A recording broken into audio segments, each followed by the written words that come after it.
जैसे रब ताला फरमाता है, ए ईमान वालों ज्यादा गुमान करने से बचो।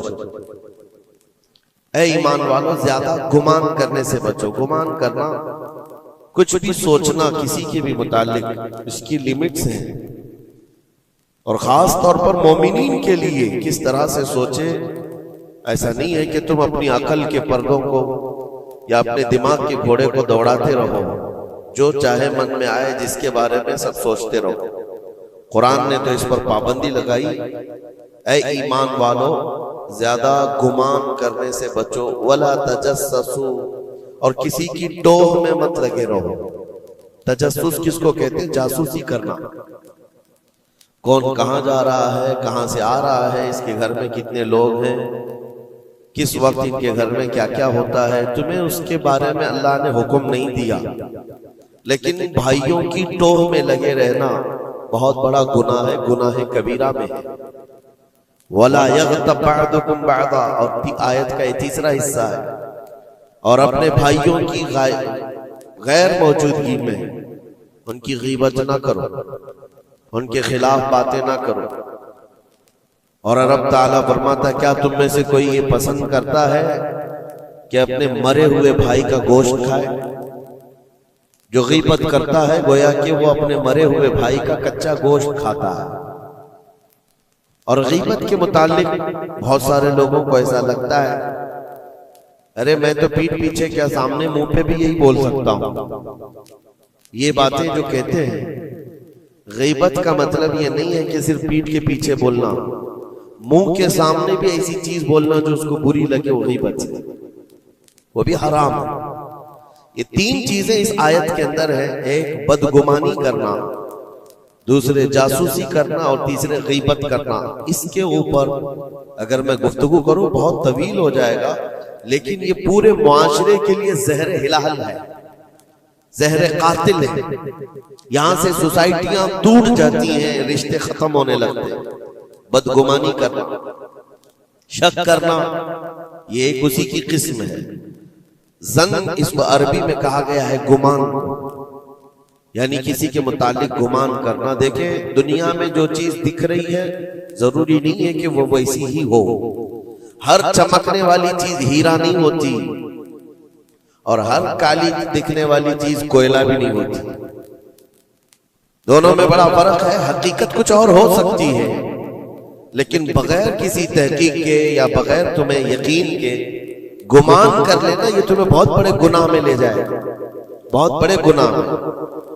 अब गुमान की किस्में भी मैं आपको बताऊंगा, उससे कबल मैं आपको बताऊं सर, सैयदना जुनैद बगदादी रदी अल्लाह ताला अन्हु, जो सैयदुत ताइफा है, वलियों के सरदार, अपने जमाने के कुतुब, घर में बैठे हुए थे। बड़े आप घर से भी मालदार थे, बहुत सारे लोग अपनी जरूरत लेकर के आते थे। दोपहर का वक्त था, एक मांगने वाला आपके दरवाजे पर आया, आपको जो देना था वो दे देते, लेकिन आपने उसको खैरात देने के वक्त दिल में ये सोचा कि हट्टा कट्टा आदमी है, कमाकर खा सकता है, इसको ये बुरी लत कहां से पड़ गई, ये कैसा आदमी है। बहरहाल उसको जो खैरात देनी थी दे दिया, वो बंदा चला गया, खैरात लेकर चला गया।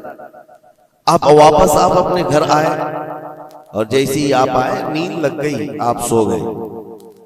आपके सोने के बाद आपने ख्वाब देखा कि मैदान महशर कायम हो चुका है, हिसाब किताब हो रहा है, लोगों में नफसा नफसी का हाल है, फरिश्ते कुछ को पकड़ कर ले जा रहे हैं, कुछ का हिसाब कर रहे हैं।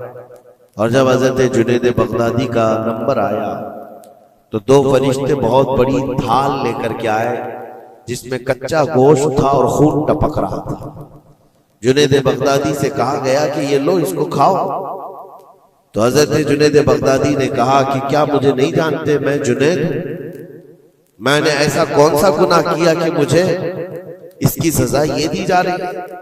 फरिश्तों ने कहा, ऐ जुनैद, क्या अपने मोमिन भाई के बारे में आज दिन में आपने बुरा गुमान नहीं किया? जो आपके दरवाजे पर आया उसके मुतालिक आपने बदगुमानी नहीं की? तो हजरत जुनैद बगदादी रज़ियल्लाहु ताला अन्हु बिछक करके उठ गए, खौफ के मारे नींद खुल गई। और उसके बाद बेकरारी इतनी आई कि हाँ मैंने तो गुमान उसके मुतालिक गलत किया था। थोड़ा सा ऐसा भी नहीं है कि वो चोर है, डकैत है, डाकू है, ये भी नहीं, सिर्फ इतना सोचा था कि हट्टा कट्टा आदमी है, मांगता क्यों है। हज़रत जुनैद बगदादी अपने घर से निकले उस फकीर को ढूंढने के लिए कि जो मेरे घर आया था, और उसके बाद ढूंढते हुए उसके पास पहुंच गए। जा करके उससे माफी तलब की, कहा कि आज तू जो घर पर आया था मैंने तेरे मुतालिक ये गुमान किया था कि तू हट्टा कट्टा आदमी है और मांग कर खा रहा है। तो उसके बाद उस शख्स ने जो जवाब दिया वो हैरत में था। मेरे अजीजों, ना वो फकीर था, ना ही वो कोई कमजोर और मजबूर था, बल्कि अल्लाह के एक वली थे जो उनके इम्तिहान के लिए आए हुए थे। हज़रत जुनैद बगदादी रज़ियल्लाहु ताला अन्हु को उससे ज्यादा माल उन्होंने लौटाया और कहा, ऐ जुनैद, तेरे मकामात को अगर कोई चीज खत्म करती है तो मोमिनीन के मुतालिक बदगुमानी कर। अगर तू आज यहाँ ना आता तो तेरे मकामात रोक दिए जाते, आगे तुम न मारिफत और तरीकत के रास्ते पर बढ़ सकते, क्योंकि ये मर्ज है, ये बीमारी है। इस बीमारी ने तो हमारे मुआशरे को खराब किया हुआ है। बदगुमानी से बचो। यहां तक के लोगों ने बहुत जल्दी अपने दिमाग पर यकीन करके फैसले भी ले लिए हैं। आप मिसाल के तौर पर किसी घर से कोई निकल रहा है और आपने फौरन ये गुमान कर लिया कि ये इस घर में बदकारी करने के लिए गया था। आपकी नेगेटिविटी जो जहन में थी आपने गुमान किया और उस पर यकीन की मोहर भी लगा दी। ना उससे आपने जाकर पूछा कि कौन है, क्यों आया था। इसी तरह की एक और बात मैं आपको बताता हूं। हजरत शफीक बल्खी बड़े बुजुर्ग दरिया दजला के किनारे आए, देखा कि एक मर्द, एक नौजवान है, औरत को गोद में सुलाया हुआ है दरिया के किनारे और शराब की बोतल हाथ में लिए बैठा है। इस तरह का माहौल तो बगदाद का नहीं था, पर्दे का माहौल था, इस्लामी माहौल था, लेकिन खुले आम कोई दरिया दजला के किनारे इस तरह बैठे और वो भी औलिया की नजर पड़े तो उनके लिए तो बहुत हैरत की बात थी। हजरत शफीक बल्खी ने देखा, कहा, हाय अफसोस, जमाना कहां आ गया।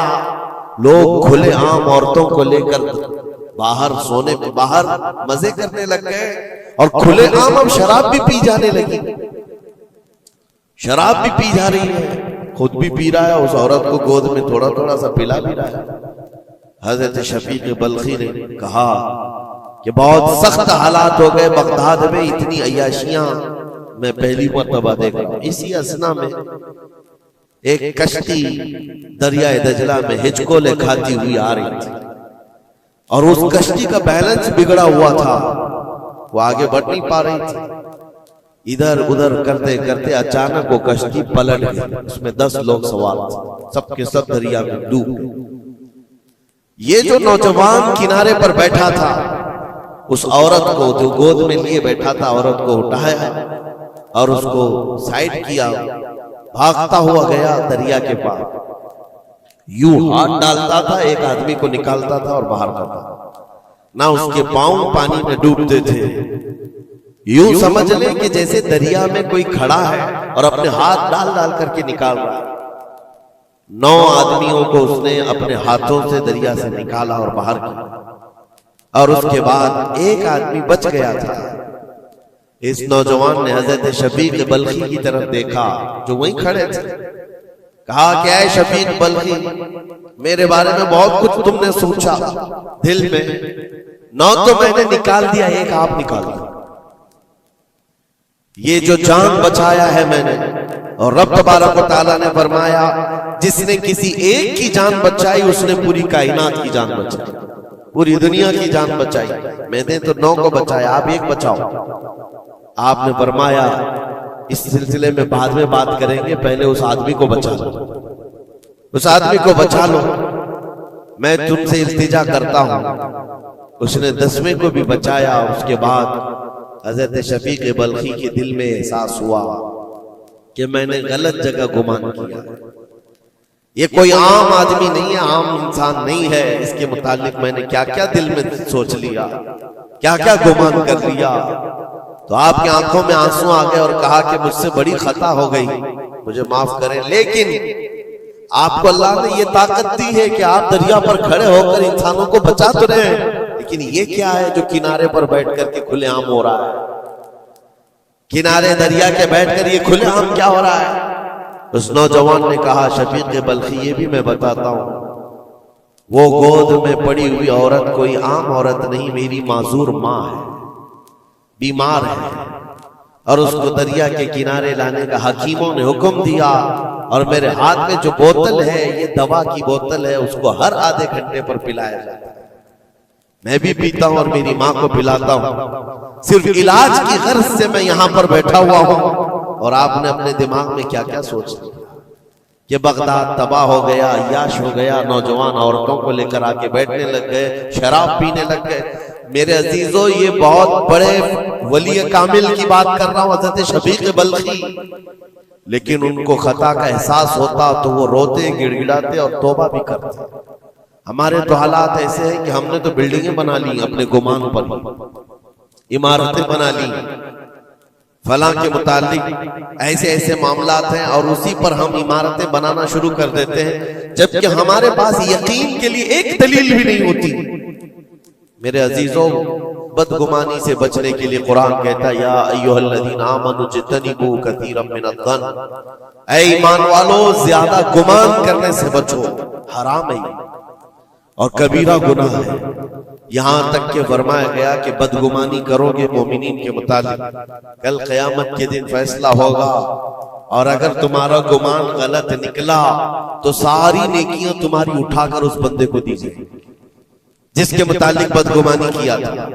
और तुम नेकियों से अगर खाली थे तो ये मत समझना कि अब कुछ नहीं लिया जाएगा, बल्कि जिसके मुतालिक बदगुमानी किए थे उसके गुनाह उठाकर तुम्हारे ऊपर डाल दिया जाएगा। उसके हुकूक की पामाली है, हुकूकुल इबाद। इसलिए ये गुनाह ऐसा है, बल्कि एक मर्ज है जो लोगों के एतमाद को खत्म करता है, रिश्ते बिगड़ जाते हैं।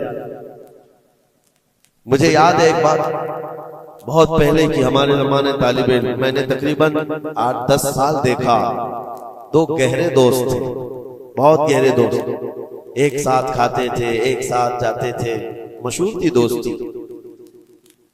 और इत्तेफाक ऐसा हुआ कि एक महफिल में बैठे हुए थे, एक दोस्त जो है वो मुझसे बात कर रहा था, और उसका जो दूसरा दोस्त है वो दूर बैठा हुआ है। अब इस दोस्त ने मुझे कान में कुछ बात की, मैंने देखकर हंसा, वो भी मुझे देखकर हंसा, बात कुछ और ही थी। सामने वाले को ऐसा लगा कि हम उसके मुतालिक प्लानिंग कर रहे हैं, और उसको ये लगा कि हम उसके मुतालिक कुछ बुरी बातें कर रहे हैं, जबकि ना उसके नाम का मसला था, ना टॉपिक था, कुछ नहीं था। बस उस बंदे ने इस बदगुमानी की वजह से 10 साल तक बातचीत छोड़ दी। कई मर्तबा हमने बताया भी कि तुम्हारा मैटर नहीं था, तुम्हारा मसला नहीं था, सामने वाले को यकीन नहीं आता, सिर्फ और सिर्फ गुमान की बुनियाद पर कि वो मुझे देखकर हंस रहा था तो मेरे ही मुतालिक बात थी। ये अपने अकल के फतूर पर यकीन करके इमारतें बना लेना तुम्हें बहुत बड़ी गुमराही में ले जाता है। कई मर्तबा ऐसा होता है कि धोखा खा जाओगे। इसी सूरह हुजरात की एक और आयत में बताऊं आपको, अल्लाह करीम फरमाता, या अय्युहल्लज़ीना आमनू इन जाअकुम फासिकुम बिनबइन फतबय्यनु अन तुसीबू कौमन बिजहालतिन फतुस्बिहू अला मा फअलतुम नादिमीन। ये बदगुमानी करने का एक और जरिया है, एक रास्ता है। क्या है? अल्लाह फरमाता, जब तुम्हारे पास कोई फासिक आदमी खबर लेकर के आए तो उसकी तहकीक कर लो। ये अल्लाह का हुक्म है। कोई फासिक आदमी, फासिक कौन है इसकी मिसालें आपको मिल जाएंगी। जो खुलेआम गुनाह करता है वो फासिक है। फासिक आदमी जब तुम्हारे पास खबर लेकर के आए तो रब फरमाता उसकी तहकीक कर लो, वरना ये होगा कि अनजाने में तुमको शर्मिंदगी उठानी पड़ेगी, तुम अपने किए पर बाद में पछताओगे। अला मा फअलतुम नादिमीन, तुम शर्मिंदा हो जाओगे। अक्सर ऐसा होता है कि कोई खबर लेकर के तुम्हारे पास आया और आज के जमाने का बड़ा फासिक ये व्हाट्सएप है, ये बड़ा फासिक है। इसकी बातों पर कौन यकीन करे? मेरे अजीजों, लोग तो सिर्फ एक दूसरे की एडिट की हुई तस्वीरों को देख करके ईमान ले आ जाते हैं, है ना? ऐसा हकीकत है। व्हाट्सएप यूनिवर्सिटी के फारिगीन तो अभी जमाने में बहुत है, इनकी नॉलेज सिर्फ और सिर्फ उसी से है, इंटरनेट से, व्हाट्सएप से। जबकि इनकी तहकीकात पर अगर लग जाए तो असल वजूद में कुछ है ही नहीं। इसीलिए मेरे अजीजों, बदगुमानी करने से बचो, बदगुमानी करने से बचो। जिसकी असल ही ना हो उस चीज के फैलाने का हम सबब बन जाते हैं कई मर्तबा। अल्लाह करीम हमें इस बलाए अजीम से महफूज रखे। मुझे एक बात याद आती है, मैंने पढ़ा था ट्रेन में एक आदमी सफर कर रहा है और उसके साथ 3 बच्चे हैं। बड़े बेटे की उम्र 7 साल की, दूसरे बेटे की उम्र 5 साल की, तीसरे की 3 साल की। छोटे बच्चे, 7, 5 और 3 साल की उम्र के बच्चे हैं। अब वो बंदा जब ट्रेन में सफर कर रहा हो 3 बच्चों को लेकर के, और जब बैठा हुआ है ट्रेन में, कोई बड़ा उधर से कूदता है, कोई इधर से उछलता है। ये तीनों उछल कूद ऐसी मचाए हुए हैं कि इस मुसाफिर का आराम और सुकून गारत हो गया है। थोड़ी देर तो कोई बर्दाश्त कर लेगा, और उसके बाद मुसाफिर देख रहे हैं दूसरे। बड़ा मसला तो ये है कि उछल कूद तो बच्चे कर रहे हैं, बाप एक जुमला भी उनको मना नहीं कर रहा। ना बड़े से कहता है कि बैठ जा, ना छोटे को संभालता है। उछल कूद कर रहे हैं और ये खामोशी से बैठा हुआ है कोने में। सामने के पैसेंजर देखते रहे और कहा कि कितना बेगैरत आदमी है, बच्चों को ऐसे ही खुलेआम छोड़ा हुआ है, बैलों की तरह नाच रहे हैं। अब कानाफूसी भी शुरू हो गई। थोड़ी देर के बाद जब ये ज्यादा हो गया तो लावा फट ही जाता है लोगों का। कोई किसी की गोद में कूद पड़ रहा है, कोई उछल कूद करते हुए बच्चा किसी के यहाँ लटक जा रहा है। ये 1 घंटा तमाशा हुआ तो उसके बाद लोगों के सब्र का दामन छूट गया, बोलना शुरू कर दिया। और सबने मिलकर के जब उसको कोसना शुरू किया, भाई साहब आपके बच्चे हैं? उसने कहा मेरे बच्चे हैं। कहा कुछ तो तमीज सिखाओ, सफर के आदाब तो बताओ। कोई वहां से कूद रहा है, कोई यहां से कूद रहा है, सारे लोगों का आराम गारत करके रखा है इन बच्चों ने। आप बाप हैं, आपको तमीज नहीं आती, आपको तरबियत का अंदाज नहीं मालूम। सबकी डांट डपट सुनता रहा और उसके बाद थोड़ी देर के बाद भुर्राई हुई आवाज निकली, उसकी दर्द भरी आवाज निकली। कहा मैं इनको तरबियत अच्छी तरह से देता हूं, तमीज भी है सब, लेकिन मसला यह है कि आज ही सुबह इनकी माँ मेरी बीवी का घर में इंतकाल हो चुका है। वो मैके गई हुई थी, ये बच्चे मेरे पास थे। मुझे सुबह खबर आई है इनकी माँ का अचानक दौरा पड़ने से इंतकाल हो चुका। मैंने अभी तक इन बच्चों को बताया नहीं कि इनकी माँ का इंतकाल हुआ। ये जितना उछल कूद कर रहे हैं, खेल रहे हैं, अभी घर पहुंचेंगे तो इनकी सारी खुशियां खत्म हो जाएंगी। ये अपनी माँ की मुर्दा लाश को देखेंगे तो सारा उछल कूद चला जाएगा। बस मैं इसलिए इनको इतनी देर के लिए छोड़ा था कि जितनी देर खुशी मना सके मना ले, फिर जिंदगी भर इनको मां को खोने का एहसास तो सताता ही रहेगा। बस इतना जुमला उसका निकला तो हिचकियां बंद गई। जो बगल में मौजूद मुसाफिर थे सबकी आंखों में आंसू आ गए। अब कोई बच्चे को उठाता चूमता था, कोई उसको गोद में उठा रहा है। बच्चों को खबर नहीं है कि इनकी मां का इंतकाल हुआ है और ये बंदा उनको सफर पर ले जा रहा है। लेकिन थोड़ी ही देर के लिए दूसरे मुसाफिरों ने क्या क्या बदगुमानियां कर ली। मेरे अजीजों, किसकी जिंदगी में क्या चल रहा है आपको खबर नहीं है। कई लोगों की जिंदगियों में समंदर मौजें मार रहा है और आप उसे देख करके न जाने बेगैरत समझ लेते हैं, कभी उसको बदतमीज समझ लेते हैं। ये बदगुमानियां हैं जो बंदे को यहां तक ले आती है। और बदगुमानी करने का एक तरीका यह भी है कि हज़रत इमाम राजी फरमाते बंदा बसा औकात काफिर भी हो जाता है, कुफ्र तक चला जाता है बंदा, क्योंकि गुमान पर अगर यकीन करने लग जाए। इसलिए बचो इन चीजों से। और मोमिनों की इज्जत को पामाल करना यह आसान नहीं है। सिर्फ और सिर्फ मैंने कई मर्तबा देखा है, उड़ती उड़ती खबरें आती हैं तो हम उस पर यकीन करने के करीब हो जाते हैं। अल्लाह हमें भी इसकी हिदायत दे। यह बहुत बारीक चीज है जिससे बचना नामुमकिन नहीं तो मुश्किल जरूर है। मेरे अजीजों, इससे बचने का एक तरीका यह है, बंदा ये सोच ले कि मुझे रब ताला ने इस दुनिया में किस लिए भेजा है। सबका हिसाब किताब लिखने के लिए भेजा है। सारे लोगों का अमाल नामा मुझे देख पूछा जाएगा क़यामत के दिन, फलां क्या करता था, फलां क्या करता था। जब मुझे रब ताला ने इसका मुकल्लफ ही नहीं बनाया तो खामखा दूसरों की जिंदगियों में क्यों दखल अंदाजी करूं, क्यों लोगों के मुतालिक गुमान पाल करके बैठूं। आपको इस रुए जमीन पर जो भेजा गया वो अल्लाह ने अपनी इबादत के लिए भेजा है, अपनी रजा के लिए। हम उसकी रजा तो हासिल ना कर सके, उसकी इबादत में कामिल हो नहीं सके, और दूसरों के अयूब पर हम लोगों ने अपनी पूरी एनर्जी खर्च करना शुरू कर दिया।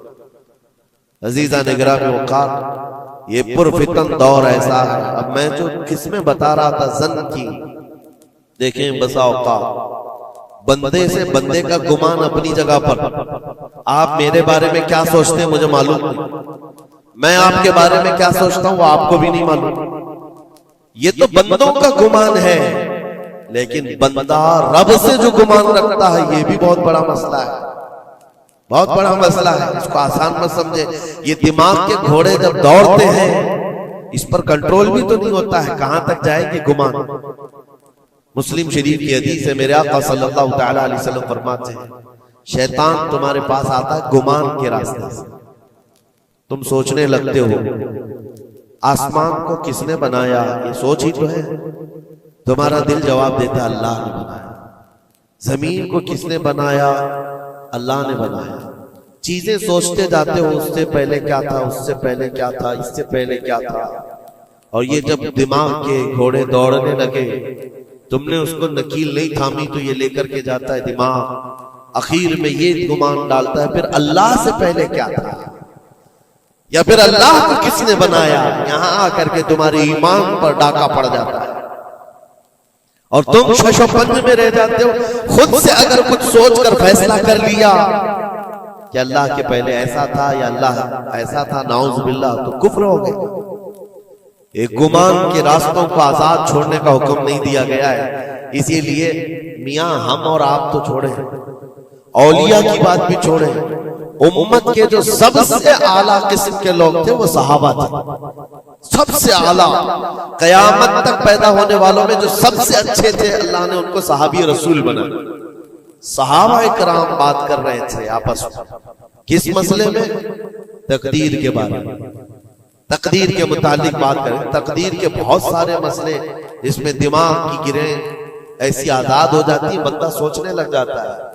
तकदीर क्या है, जो कुछ भी दुनिया में होने वाला है अल्लाह ताला ने उसको पहले से लिख दिया है। ये यकीन है कि नहीं आपका तकदीर? और तकदीर का इनकार करने वाला काफिर है। यानी जो कुछ अच्छाई या बुराई जिंदगी में हो रही है अल्लाह ने इसको पहले से लौहे महफूज में लिखा, ये तकदीर है।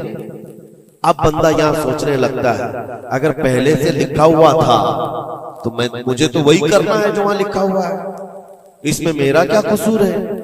गुनाह करता है उसके बाद बोलने लगता है तो पहले से लिखा हुआ था। कुछ भी करेगा और उसके बाद ये गुमान करने लगेगा कि वहां तो लिखा हुआ था, मैं ऐसा कर रहा हूं। तकदीर के मसले ऐसे हैं कि बाज लोग सवाल करने लग जाते हैं कि मियां अगर अल्लाह ने पहले से लिखा है तो फिर बंदे का क्या कसूर है इसमें जो गुनाह कर रहा है, और अगर पहले से लिखा हुआ नहीं है तो फिर तकदीर नहीं है।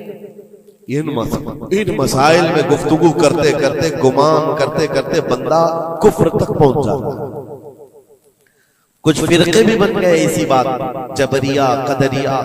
अब मैं यहां पर इसलिए ये बात कर रहा हूं, नबी करीम सल्लल्लाहु तआला अलैहि वसल्लम ने सहाबा को मना कर दिया कि इस मसले में गुफ्तगू ज्यादा ना करो, तो आम लोग तो छोड़े।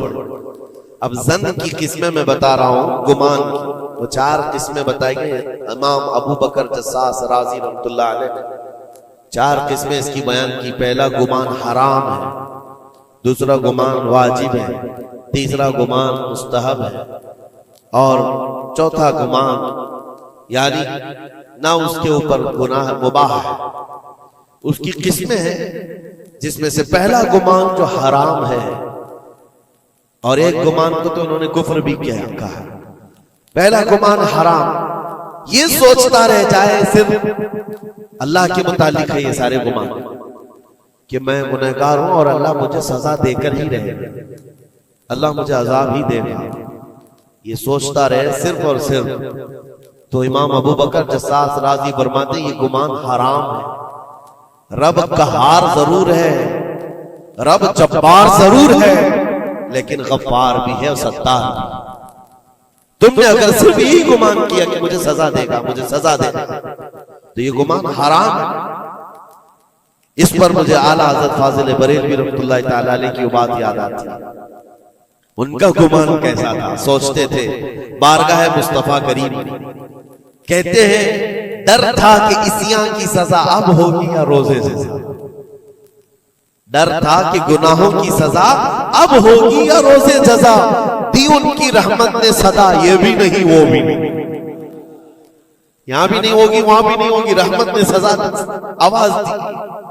हाँ, गुनाहों के मुतालिक हमें तो गुमान है कि सजा होगी। मेरे अमाल का बदला तो जहन्नम ही था, मैं तो जाता मेरे सरकार ने जाने न दिया। ये गुमान है। बारगाह मुस्तफा में गुमान आला रखो, और रब ताला के मुतालिक जब गुमान करना हो तो हदीस कुदसी है, मुस्नद अहमद की हदीस है। अल्लाह ताला फरमाता अना इंद ज़न्नी अब्दी बी, मैं अपने बंदे के गुमान के मुताबिक सुलूक करता हूं। बंदा मेरे मुतालिक जैसा गुमान करता है मैं उसके साथ वैसा सुलूक करता हूं।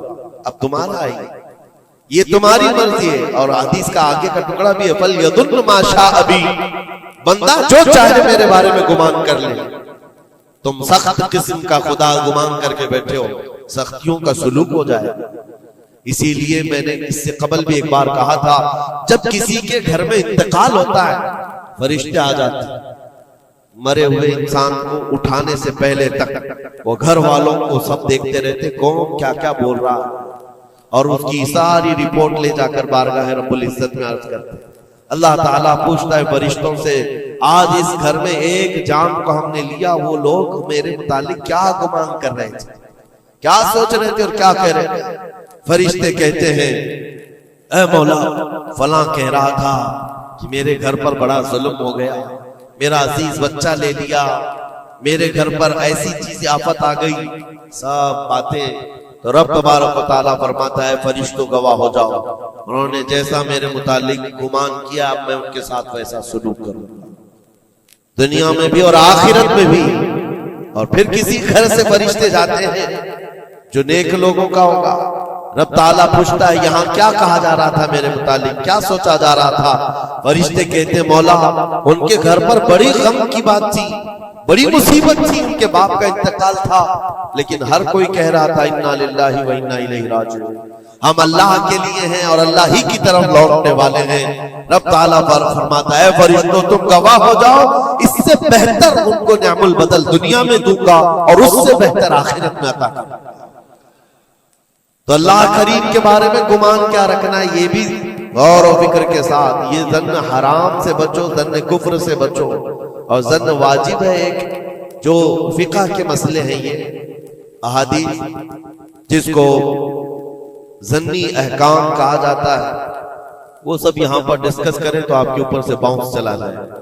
और मोमिनीन के मुतालिक मुस्तहब है, अच्छा गुमान करना हर एक के मुतालिक मुस्तहब है। और मुबाह जिसको कहा गया है वो ऐसा है कि आपके बिला इख्तियार कुछ गुमान आया है, आपने सोचा नहीं, तो ये मुबाह है। और खैर का गुमान करना, ज़न्नुल मुमिनून खैरन, हुजूर पाक ज़न्नुल मुमिनीन खैरन, मेरे आका सल्लल्लाहु अलैहि वसल्लम ने फरमाया मोमिनों के बारे में हमेशा अच्छा गुमान रखो, अच्छा गुमान रखो। कोई मर गया और जनाजा जा रहा है, एक हदीस ये भी मैं बता दूं आप, तुम्हारे गुमान करने से और तुम्हारे बोलने से कितना फर्क पड़ता है। एक जनाजा जा रहा था, हुजूर पाक सल्लल्लाहु अलैहि वसल्लम थे, वहां पर बहुत सारे लोग खड़े थे, उसकी तारीफ करने लग गए, क्या अच्छा आदमी था, कितने अच्छे अमाल थे इसके, सबके साथ भलाई करता था। हुजूर पाक ने फरमाया बच, वाजिब हो गई उसमें। फिर एक जनाजा निकला और लोग उसके मुतालिक कहने लगे, बड़ा बदकार आदमी था, ये जमीन का बोझ है, चला गया, लोगों के साथ बुराइयां करता था। हुजूर ने फरमाया वाजिब हो गई। साहबा ने पूछा, दोनों पर वाजिब हो गई?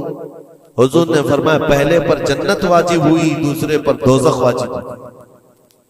तुमने जिस तरह से उसके मुतालिक अपना वो बनाया, दिमाग बनाया, मोमिनीन जो कसीर मोमिनीन और यानी सलाह व तकवा वाले मोमिनीन जिसके मुतालिक अच्छा गुमान करे, अल्लाह भी उसके साथ अच्छा सलूक फरमाता है। इसीलिए मेरे अजीजों, क्या जाता क्या है अच्छा गुमान करने में? खर्चा कौन सा है आपका? पैसे कौन से लगते हैं आपके? जो कब्रिस्तानों में सोए हुए उनके बारे में अच्छा गुमान करो कि जो कुछ भी थे अनजाने में उनसे खताएं हुई होंगी, लेकिन वो रब ताला की रहमत से मायूस नहीं थे, मौला उन्हें माफ करेगा। ये इतना गुमान करने में तुम्हारा क्या जा रहा है? आज के इस पुरफितन दौर में ऐसे बदमाश किस्म के और ऐसे फित्तीन लोग भी आए हुए हैं जो तुम्हें औलिया से भी बदगुमान कर रहे हैं, सहाबा से भी बदगुमान कर रहे हैं। आज देखते नहीं सोशल मीडिया पर कोई हज़रत अमीर मुआविया पे भौंक रहा है, कोई खारजी कुत्ता मौला अली पे भौंक रहा, कोई सैयदा फातिमा तो ज़हरा हसनैन करीमैन के बारे में बात करने लग गया है। ना तुम्हारा जमाना है, ना तुमने उनको देखा है, सिर्फ उड़ती हुई खबरें आई तो तुमने यहां से गुमान बना लिया, फला बागी था, फला हद से ज्यादा करने वाला था। नाउजुबिल्लाह, ये सहाबा के बारे में बातें हो रही है, औलिया इकराम के बारे में धड़ल्ले से बात की जाती है। वो ऐसे थे, उन्होंने ऐसा किया, इन्होंने वैसा किया। माज़अल्लाह, जिस वक्त तुम्हारी पकड़ होगी तुम्हें दलील देनी पड़ेगी। कहा जाएगा हाथू बुरहानकुम इन कुंतुम सादिकीन, अगर तुम सच्चे हो तो दलील लाओ, जो कुछ तुमने सोचा ये बंदा वैसा था साबित करो। साबित कर सकोगे? साहबे मामला तब कभी तुमसे मिला ही नहीं, तुमने पहाड़ बना रखा है। अपनी नेकियों को गारत करने से बचाएं। फिर कुरान की आयत पढ़ता हूं, ए ईमान वालों, कसीर गुमान करने से बचो। इसके दो हिस्सों पर तो मैंने बात ही नहीं किया। वला तजस्ससू, जासूसी मत करो।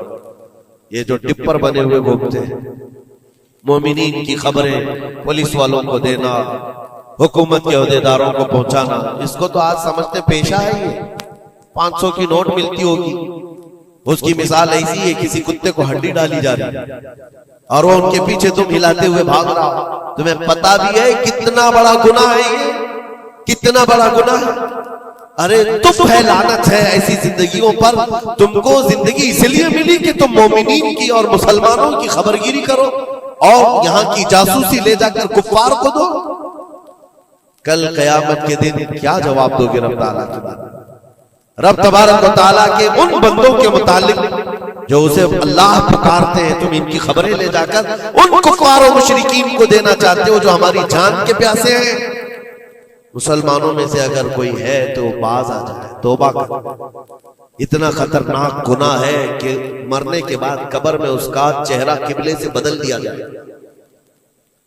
कब किबला से बदल दिया जाएगा उसका चेहरा, उसको किबले की तरफ रखने नहीं दिया जाएगा। अजीजा ने ग्रामी औकात, अल्लाह करीम ऐसी बुरी नौबतों से हमें महफूज फरमाए, ऐसी बुरी ड्यूटी से अल्लाह महफूज फरमाए। करीम खुदा रहमान राहिमीन की बारगाह में दुआ है कि हमें हमारी अक्ल पर कंट्रोल की तौफीक दे और हमें मोमिनीन के मुतालिक हुस्न ज़न की तौफीक अता फरमाए। बदगुमानी से किए हुए गुनाहों से मौला हमको माफ फरमाए। रब तबारक व तआला हमारी गुमान से मोमिनीन का किसी का दिल दुखा हो, हम तेरे बारगाह में सच्ची तौबा करते हैं, मौला हमें माफ फरमा दे। व सल्लल्लाहु तआला अला खैरि खल्क़ि मुहम्मद व आलिहि व अस्हाबिहि अजमईन बिरहमत।